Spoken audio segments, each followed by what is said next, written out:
So you've got a new prospect, a seller or a buyer. You're really excited because you're going to do a great job. You're going to get them a great price for their house, or find that buyer the great, perfect house for their family, or maybe even doing both.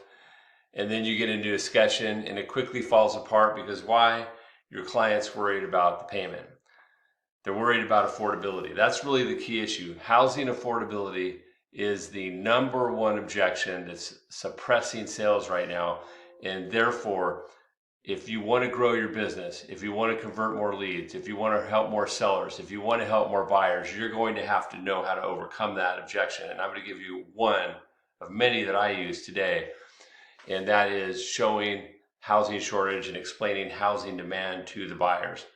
So when you sit down with a seller or buyer and this comes up, you need to point out that the affordability or the payments are only going to be going higher. Home prices are going to continue to rise, and here's how you back that up. So let me show you what Freddie Mac just published. This is a study they did on housing affordability.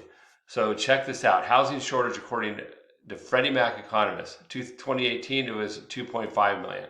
2020, 3.8. 2024, 3.7. So you can see we've had a rise in the shortage of houses, and there's no relief in sight. So let me explain you why that's always going to be the case.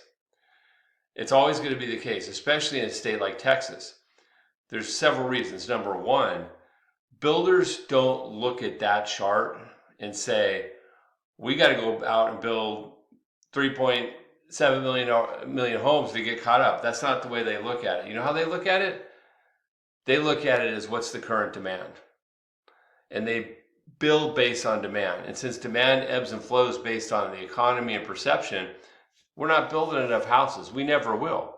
Even on the boom times, that the number of units will increase and cut into that. But there's other issues with the amount of land, the prices of land, the builder being able to build profitably. And so there is a systemic built into our system growth in real estate. It's always going to go up in value. It's not going to stop. In fact, in the last 100 years, there's only been one time prices dropped, or twice actually. A brief period during World War II. It was like a teeny little correction, and then the housing crisis, and the underlying causes of that have been wiped out. So how do I use this? Let me tell you how I use this on a prospective client. I point this out to them. I have the conversation. When they say, well, I want to wait, I said, yeah, I understand. Well, what's the reason you want to wait? The reason I want to wait is I want to wait for interest rates to go down. Okay, great. Well, what is that going to get you?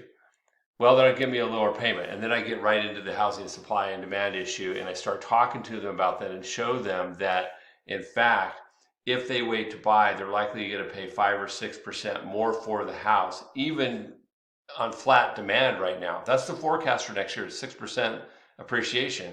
And that because of the systemic housing shortage, you're in a bidding war, you're actually going to lose money. And then I show them visually, buy now, refi later strategy, which we're all talking about. The difference is I actually show people and I back it up with actual housing data.